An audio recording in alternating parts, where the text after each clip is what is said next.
Pemirsa, terima kasih Anda masih menyaksikan Gapai Kemuliaan. Kita akan lanjutkan pembahasan kita. Pak Kiai, ini ada pertanyaan. Kalau dalam kompilasi hukum Islam itu kan ada istilah ahli waris pengganti. Iya. Sejujurnya saya juga baru mendengar ya, baru familiar gitu. Iya. Itu tuh sebenarnya seperti apa sih Pak Kiai? Ahli waris pengganti itu di banyak negara Muslim itu lahir dari perasaan. Lahir dari perasaan. Perasaan apa itu? Ahli waris pengganti itu adalah cucu nih dari anak laki-laki yang ayahnya itu meninggal sebelum kakeknya. Nih, ada orang A punya anak B, si B punya anak C, ya kan? Kemudian B ini punya adik nih, B1, B2, B3 misalnya. Nah, ketika ayah kakeknya ini yang A hidup, tiba-tiba anak pertama B1 ini meninggalkan C B1 nih gitu loh. Nah, ketika kemudian nanti si kakek meninggal, ini secara prinsip hukum waris cucu ini nggak dapat. Oh iya. Gitu loh. Karena dia tertutup dengan anak laki-laki yang ada ini paman-pamannya. Kan gini, jadi ada bapak nih satu meninggal. Kan anak-anaknya itu disebut ibnun 1, ibnun 2, ibnun 3 misalnya. Cucunya ini jadi ibnu ibnin. Jadi dua nih ibn-ibnnya, gampang sekali cara faraid. Kalau ada yang satu ini menutup kesempatan yang dua. Gitu loh. Anak menutup cucu. Gitu loh. Karena apa? Karena syarat orang menerima waris, dia harus hidup saat ahli warisnya itu yang mewariskan itu meninggal. Nah, ini kan sudah meninggal gitu loh. Maka prinsip warisannya hilang. Itu yang diikuti oleh banyak pandangan ulama. Tetapi dalam mazhab Imam Abu Hanifah itu ada namanya wasiat wajibah. Wasiat wajibah itu diberikan kepada anak dari garis anak laki-laki yang anak laki-laki ini meninggal sebelum ayahnya meninggal. Jadi ini cucu ke kakek gitu loh. Tapi dari anak nih. Ya. Maka ini dikatakan dapat wasiah wajibah. Itu kalau kita lihat di Mesir, dilihat di banyak negara yang bermadzhab Hanafi, itu diwasiatkan nih nanti sebelum meninggal nih. Kakek bilang, nanti wasiat saya tetap saya berwasiat harta waris saya diberikan kepada cucu saya. Ini namanya ahli waris pengganti. Wasiat wajibah ganti dari ayahnya. Itu dibatasi dalam banyak aturan di beberapa negara, tidak boleh melebihi bagian ahli waris aslinya. Gitu kan? Itu hanya sekedar seperti kompensasi kesedihan lah. Tetapi dalam mazhab Imam Syafi'i misalnya, dan banyak yang diikuti oleh guru saya, yaitu hilang. Gitu loh. Yaitu hilang. Kenapa? Karena memang ya sudah itulah hukum. Gitu loh. Itu terkait dengan ahli waris pengganti, sekalipun di KHI Indonesia itu dimasukkan pasal tentang ahli waris pengganti. Jadi kalau mau menyelesaikan persoalan ini ya memang melalui jalur hukum. Tapi yang lebih baik seperti pada episode sebelumnya yang sangat viral di Instagram, itu berbasis as-sulhu saja, kesepakatan, keridhoan dan kebersamaan. Oke. Jadi itu tadi ya, besarannya tidak boleh lebih dari bagian aslinya ya. Iya. Oke.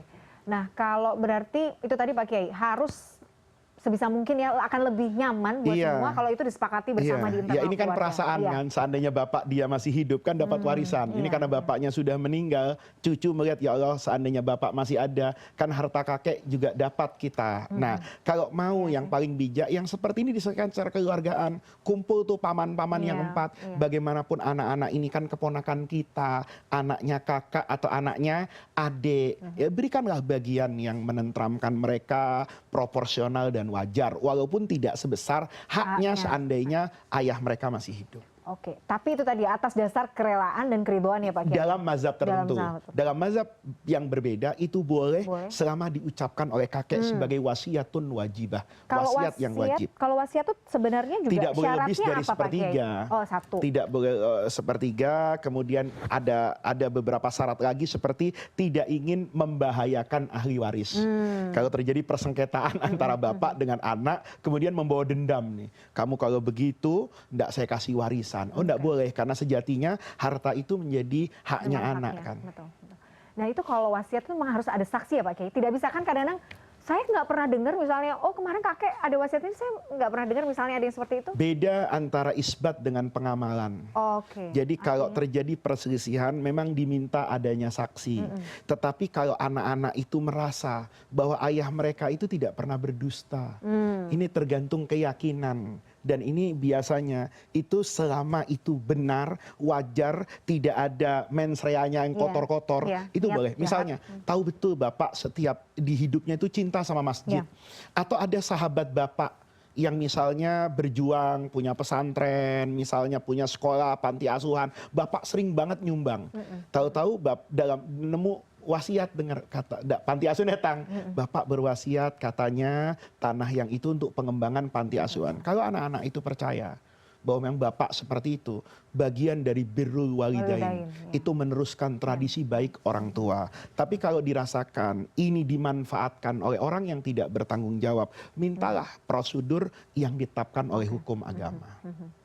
Jadi tetap ya harus bertanggung jawab juga harus ya Pak Kiai, dan berdasarkan tadi ya apa namanya kebiasaan juga. Kita harus sense-nya betul. Dan yang paling gitu. penting itu guru saya itu nasihatin dulu Mila ya, kalau terkait hukum waris itu yang mendatangkan kebaikan itu adalah keridhaan. Ridho, terima. Wong nggak ikut nyari kok, nggak ikut berkeringat, tinggal terima. Itu banyak. Itu durian runtuh Pak Kiai kan ya. Jadi perjalanan hidup mengajarkan, kata guru-guru saya, orang yang menerima warisan apa adanya dengan kelapangan dada itu biasanya mendatangkan keberkahan dalam hartanya.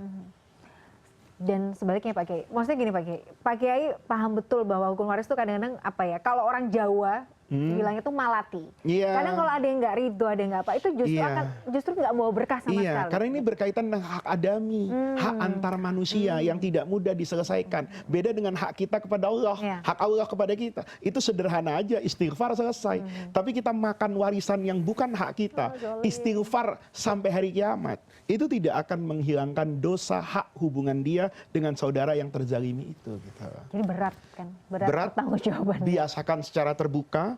Dan ketika bicara tentang warisan itu jangan selalu menggunakan media yang formal, berkumpul bersama, berbicara di dalam satu forum yang mungkin ada perasaan tidak nyaman. Tapi yang paling baik itu kakak tertua bertanggung jawab, atau di antara saudara yang dituakan. Kadang-kadang ada bukan anak pertama tapi anaknya, tapi didengar oleh banyak orang. Dialah yang melakukan komunikasi secara silent ke masing-masing ahli waris. Ini gimana warisan? Setelah dia tahu posisinya, semuanya ridho, semuanya rela, itu harta yang berkah. Tetapi ketika ada yang tidak ridho, maka kembalikan persoalan itu kepada norma yang ada dalam hukum waris dan gunakan perangkat hukum yang dibutuhkan. Misalnya fatwa waris di KUA, sehingga bagian masing-masing itu sudah terdistribusikan dengan benar. Oke, Masya Allah.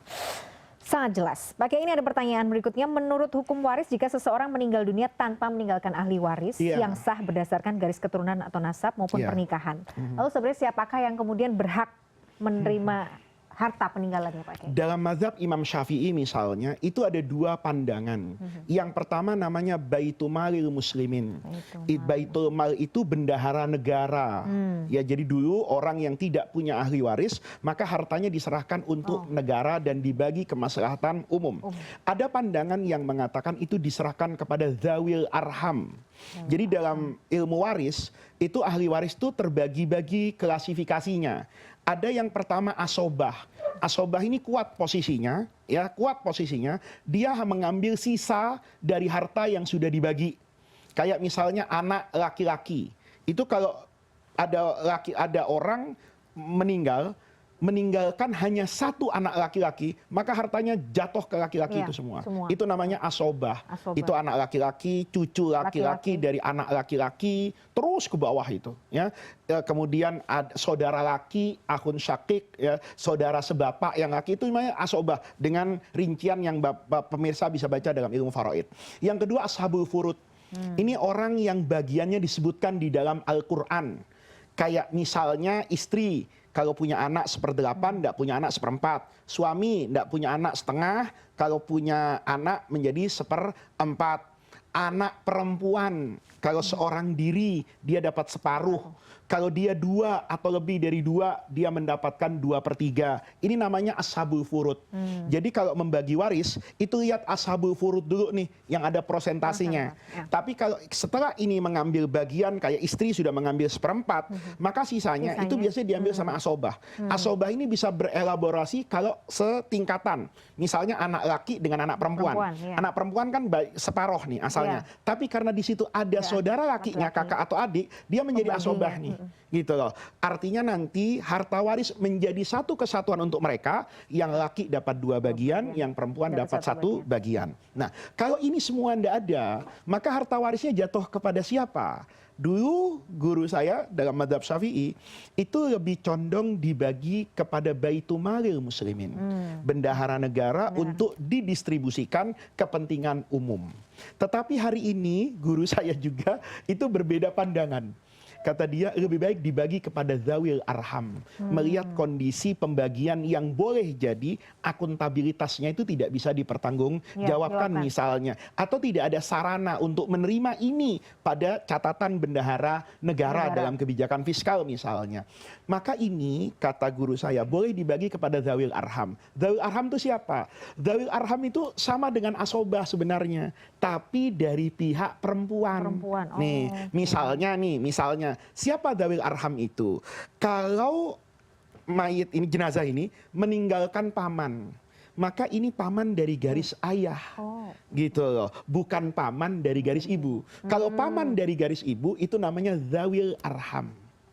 Gitu loh. Itu adalah orang yang setara dengan padanan pada asobah, tetapi dia dari pihak siapa ini? Ibu. Atau dari ashabul furud misalnya, ada namanya akhun li ummin misalnya, saudara seibu, bukan sebapak.